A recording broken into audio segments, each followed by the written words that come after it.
Grand Angle. Bienvenue dans ce nouveau numéro de Grand Angle Psycho avec Sabrina Marty, éducatrice sociale. Notre image n'est pas toujours facile à gérer. On a tous tendance à se comparer, voire à se dénigrer. Comment gérer notre estime de soi? C'est ce que l'on va aborder avec Sabrina Marty. Grand Angle. Bonjour Sabrina. Bonjour Maurizio. Qu'est-ce qu'on entend par estime de soi? Ça peut paraître un peu prétentieux quand on dit ce mot-là. Oui, parce que ça peut ne pas avoir une bonne réputation, mais pour moi, l'estime de soi, c'est l'image qu'on a de soi-même. Ça veut dire l'image, ça peut être physiquement, ça peut être soi de notre intérieur, donc c'est vraiment l'image qu'on a de nous-mêmes. Donc suite à ça, on peut voir les paroles qu'on a. « Ah mais non, mais je suis pas assez bien, je suis trop gros, je suis trop mince, je suis pas assez compétente, je vais pas y arriver. » Enfin, c'est tout un peu de ces paroles qu'on a vis-à-vis de soi-même qui touchent vraiment l'estime de soi et qui peut être vite ébranlée. On se compare avec quelqu'un d'autre, par exemple. « Ah, mais cette personne, elle a un métier qui est magnifique. Moi, je vais jamais y arriver. Je suis trop nulle, j'ai pas assez de compétences. » Enfin, c'est vraiment ce rapport, en fait, qu'on peut voir avec nous-mêmes et surtout avec la société, parce qu'on se rend compte que à l'extérieur on voit voulez-vous je sais pas pourquoi aujourd'hui je parle de minceur, mais voulez-vous mincir ou voulez-vous changer de carrière, il y a toujours ce côté où on compare, donc un petit bout ça peut être sain, mais si on est trop dans la comparaison, en fait on se dénigre énormément et puis on a l'impression que notre vie elle peut être nulle, elle a rien d'extraordinaire alors qu'on fait peut-être plein de choses magnifiques. Ouais. Mais ce besoin en fait de faire plus, d'avoir plus d'argent, d'avoir plus de réussite, cette course finalement à cette perfection qu'on a de soi-même, elle peut être destructrice pour soi. Oui, on ne répond pas toujours forcément à ces critères qu'on nous expose. Alors tu parles de minceur. Oui, on nous montre effectivement des standards qui ne sont pas forcément ceux de tout le monde. Et on a tendance à se comparer. Puis ça, ce n'est pas forcément très bon pour l'estime de soi. Je pense notamment aux jeunes qui sont souvent exposés à des images sur les réseaux sociaux qui ne correspondent pas à leur réalité. Et ça peut être compliqué d'avoir ça en face de soi. Il faut être solide mentalement pour passer au-dessus. Oui, complètement, parce qu'on nous rabâche ça partout. Dans les activités professionnelles, des fois on voit des gens qui réussissent, on dit mais comment ils ont fait pour réussir, moi j'y arrive pas, mais on voit la pointe de l'iceberg, on voit pas tout ce qu'il y a derrière. Puis on voit que ce que la personne veut bien nous montrer, on voit bien sur les réseaux maintenant avec toutes ces possibilités de photoshopper, de changer, on nous montre des fois des choses qui sont pas vraies et on montre pas une certaine forme de réalité qu'on a tous. On a tous des moments où on se regarde dans la glace, on dit oulala, ce matin c'est pas top. Puis d'autres matins on se trouve peut-être hyper lumineux, hyper joli. Mais ça fait partie de la vie. Mais si nous on n'apprend pas à s'autoréguler tout seul, des fois on peut attendre aussi l'approbation d'autrui. Puis la personne, elle peut toujours nous dire « Non, mais c'est bon, t'es jolie, ça te va bien. » Puis en fait, c'est comme remplir un puits qui a un trou. Ça va jamais se remplir si nous, on le construit pas de l'intérieur. Puis c'est ça qui n'est pas évident, notamment avec les ados. Ouais. Parce que les adolescents sont très centrés sur le paraître quand même. Ils ont besoin de ces reconnaissances au niveau de leur père, au niveau de leurs copains. Donc c'est vrai que c'est des périodes qui peuvent être fragiles pour eux, même si... En tant qu'adulte, on l'a aussi. Mais on a des périodes de vie où on peut être plus fragilisé à ce niveau-là. Et c'est important de prendre soin, en fait, de cette partie de nous dès le début. Si je comprends bien ce que tu dis, Sabrina, avoir l'approbation des autres, c'est une chose, mais on devrait aussi avoir notre propre approbation, c'est ça? Absolument. Ça rejoint, comme on parlait au début, l'estime de soi, c'est l'image qu'on a de soi-même. Donc l'image qu'on a de soi-même, elle ne dépend pas de la personne qui est en face. Ça veut dire que, par exemple, moi, je te donne mon pouvoir, en fait, que c'est toi qui me dis comment je suis. Puis du coup, ça veut dire que je crée une dépendance vis-à-vis de toi. Et puis c'est toi qui me dis, en fait, si moi, j'ai une bonne valeur, ou je suis bien, ou je suis pas bien. Donc du coup, c'est hyper perturbant parce que tout peut s'effondrer à un moment. Si, par exemple, tu me dis une parole hyper blessante, j'ai peut-être mon estime qui s'effondre. Ok. Donc c'est important, justement, de regarder l'image qu'on a de soi. Et puis d'en prendre soin, comme des vêtements qu'on met le matin. C'est vraiment une image de soi qui est important de prendre chaque jour des petites choses. C'est pour ça que je me dis, c'est intéressant par la suite qu'on parle finalement qu'est-ce qu'on peut mettre en place pour travailler cette estime. Parce que pour moi, on n'a jamais fini de faire. C'est un chemin de vie. Et puis plus on avance, plus on peut la construire, plus elle est moins effritable. Effritable, oui. Je sais pas si ça se dit comme bon, ça. On va dire que c'est possible, que c'est effritable. Voilà. Donc ça peut vraiment s'abîmer. Donc c'est important d'en prendre soin parce qu'on peut avoir des circonstances dans la vie qui peuvent vraiment ébranler cette estime de soi.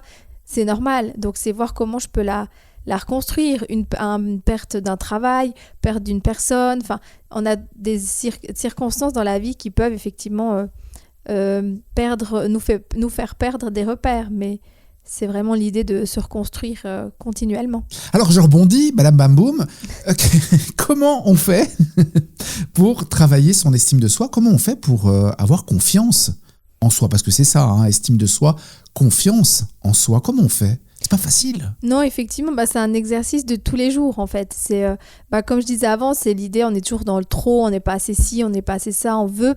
En fait, c'est aussi voir le verre à moitié plein. C'est qu'est-ce que j'ai, en fait?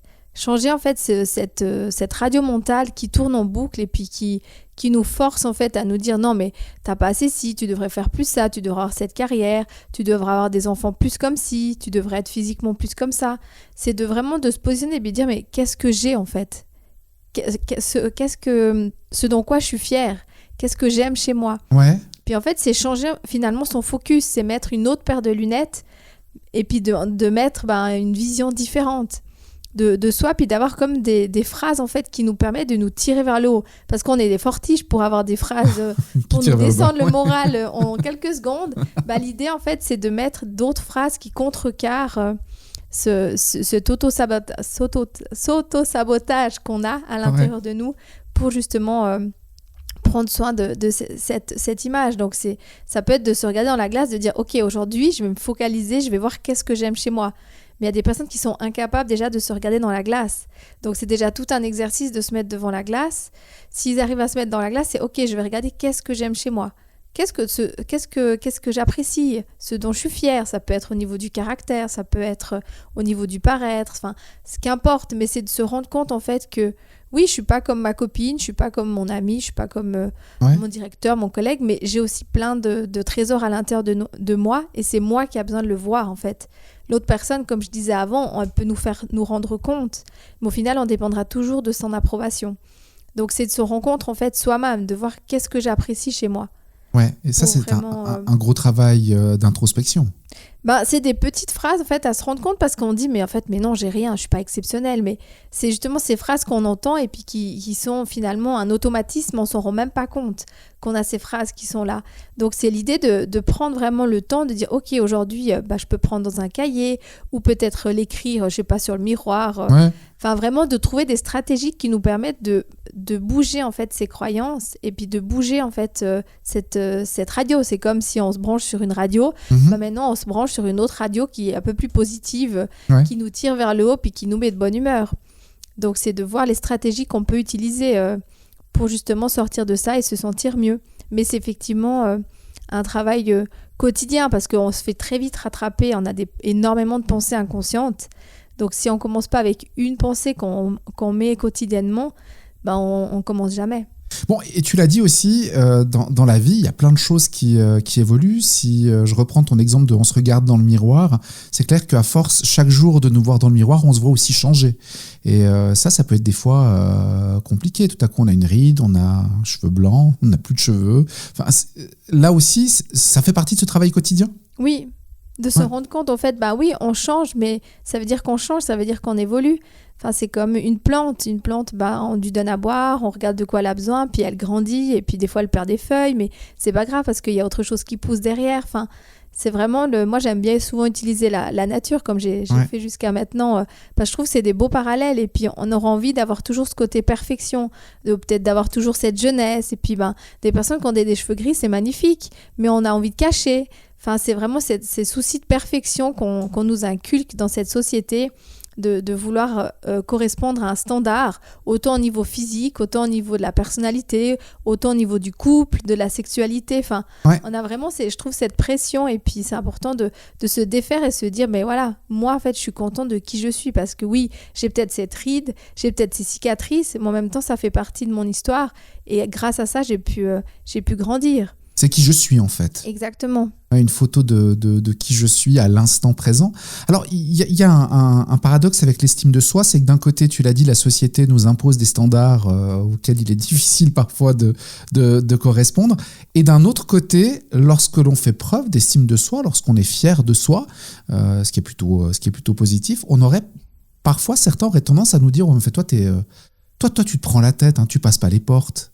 Et c'est compliqué, je trouve, d'avoir ce juste milieu de savoir se reconnaître, dire ok, moi j'ai de la valeur, mais sans pour autant qu'on nous tape sur les doigts, nous dire ouais, mais enfin, t'as de la valeur, ça va, hein, les fleurs sont bon marché. Absolument. En fait, c'est toute cette question effectivement d'équilibre au final, parce que oui, on peut avoir de l'estime de soi, on peut avoir une belle image, mais si je me sens bien avec moi-même, j'ai pas besoin d'aller le crier sur les toits. Donc c'est aussi ce côté-là, parce que plus on avance, dire mais moi j'ai réussi ça, regarde, j'ai une super voiture, j'ai ci, plus on a besoin de le montrer, ça veut dire qu'au final, on n'a pas tellement peut-être une bonne image de soi, on a envie de montrer. Donc pour moi, c'est toute cette question d'humilité. C'est qu'on peut avoir une image de soi qui est positive, mais on n'a pas besoin de le dire tout le temps. Mais regarde comme je suis belle aujourd'hui. Enfin, je trouve que c'est vraiment l'humilité et l'équilibre qui fait que on peut avoir cet équilibre de sain finalement, puis pas passer dans l'autre extrême.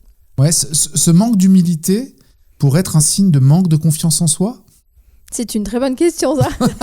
Mais ça peut, parce qu'au final, pourquoi en fait j'ai besoin de le montrer ? Ouais. Donc ça rejoint un petit peu les thèmes qu'on va aborder par la suite. Ouais. Mais c'est vrai que c'est une bonne question là que tu poses. Mais je pense qu'effectivement, ça a un lien, parce que moins on a besoin de le crier sur les toits, plus on est serein avec soi-même, et puis on peut continuer notre vie parce qu'on n'a pas besoin de se prouver et prouver aux autres en fait qui on est. L'estime de soi, au final, c'est quelque chose que l'on vit avec soi-même. C'est on est bienveillant avec soi. Oui, l'image qu'on a de soi-même et d'en prendre soin. C'est très important. Et tiens, justement, de confiance en soi, on en parlera dans le prochain épisode de ce podcast, Grand Angle Psycho avec Sabrina Marty. Si ce n'est pas déjà fait, vous vous abonnez. Comme ça, chaque semaine, pouf, vous avez la petite notification qui vous dit qu'un nouvel épisode est là. Merci Sabrina. Merci beaucoup, bonne journée.